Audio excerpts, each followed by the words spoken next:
Sit back and throw one back with your pinkies in the air and a middle finger to the world. And join me, the eclectic gentleman Stephen Watts, as we look back on this day in professional wrestling history.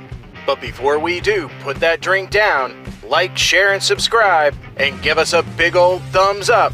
And now, without further ado, let's look back on this day in pro wrestling history. It's January 28th, and we're going to start off as we always do on a positive note.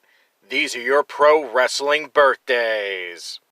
1958, Ken Johnson. 1975, Shark Boy. 1977, Arsenal. 1978, Sheamus. 1981, Billy Bax. And 1983, Annie Social. Of course, on the flip side of that coin, your pro wrestling deaths. 2006, Emery Hale. Alright, enough of the sad stuff. It's time for your meat and potatoes. It's time for your pro wrestling history highlights for January 28th. 1949, Wild Red Berry defeats Dizzy Davis to win the NWA Texas Heavyweight title.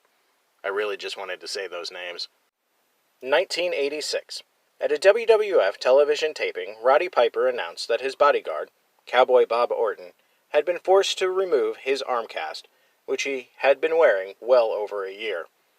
Piper then introduced Orton as Boxing Bob Orton and announced an open challenge for him to have a boxing match with any wrestler. Jose Luis Rivera accepted the challenge and was knocked out by Orton.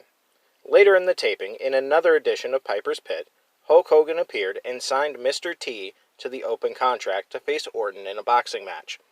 This was the beginning of the storyline that would result in Piper versus Mr. T at WrestleMania 2. 1988. The world-class Texas Tag Team titles were held up following a controversial match between champions John Tatum and Jack Victory and the challengers, the Fantastics. The belts were held up and the dispute was settled several weeks later, believe it or not, when the teams drew from a deck of cards. Victory and Tatum drew the high card, so they got the belts back. Only in professional wrestling, folks.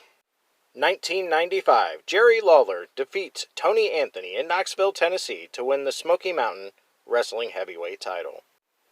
2002, during an edition of Raw from the Richmond Coliseum in Richmond, Virginia, Vince McMahon revealed that if Ric Flair did not sell his half of the WWF back to him, he would be forced to inject the poison into his creation and bring in the NWO.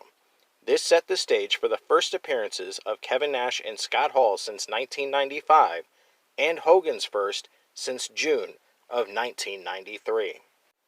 And last but not least, in 2008, the WWF began requesting that fans turn off their cell phones while at events, trying to curb the number of videos being shot and put on the internet. We know how well that went. Those are your pro wrestling history highlights for January 28th.